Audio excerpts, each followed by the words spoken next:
Welcome back to In the Garden. I'm here with Jordan from Grange Co-op, and today we're talking about earwigs. So if you have a problem with some of your plants and you have that question on kind of what's going on, Jordan's here to tell us kind of about what we can expect if you have an earwig problem. Sure. I get a lot of customers coming in and they'll usually ask me, I put all my seedlings down, I come out the next morning and they're mowed down to nothing. So earwigs are in the family Dermaptera. They don't have a typical life cycle compared to other common garden pests like beetles or caterpillars where they go into a pupa stage.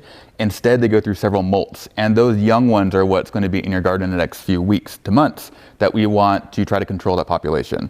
So I got some products here for you today. Okay. The first one being diatomaceous earth. I get a lot of folks asking for this product, stumbling how to pronounce it. You can just say DE for short. Diatomaceous. Yeah, so you diatomaceous, okay. This is a fossilized algae dust that is very sharp and pointed on a microscopic scale. What's great about this is it's a non-chemical pesticide, so they're not going to be any residual, safe to use around kids and pets. It is really dusty, so a dust mask might be nice if you're really sensitive to that. Okay. But this is a really great way to put it out now and knock out some of those populations. Definitely later on, you may consider putting down a more direct application of an earwig insecticide. Spinosad is a really common product that it is derived from bacteria.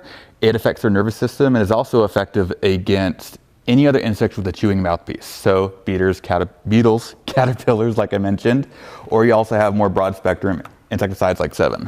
Okay, and then so some of these products, I know we kind of mentioned we don't really want to fully exterminate them from our ecosystem. So what can some of this do?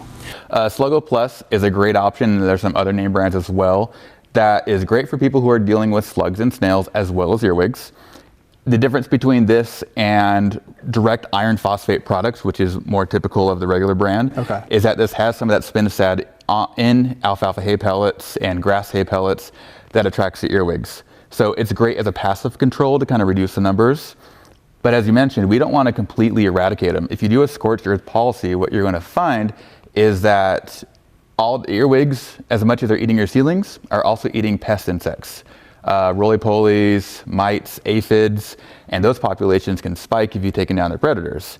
In the same vein, earwigs are also a great prey item for your wildlife, like songbirds and such. And we want to encourage those to be in the garden. So using a more organic or naturally derived source, using it safely the way it's mentioned, it's going to help balance those ecologies rather than constantly juggling one population over another. Thank you for joining us, Jordan, on this segment of In the Garden. If you want to find out more information, you can head over to your local Grange Co-op, where you can talk to an expert such as Jordan, or head over to our website at KDRV.com.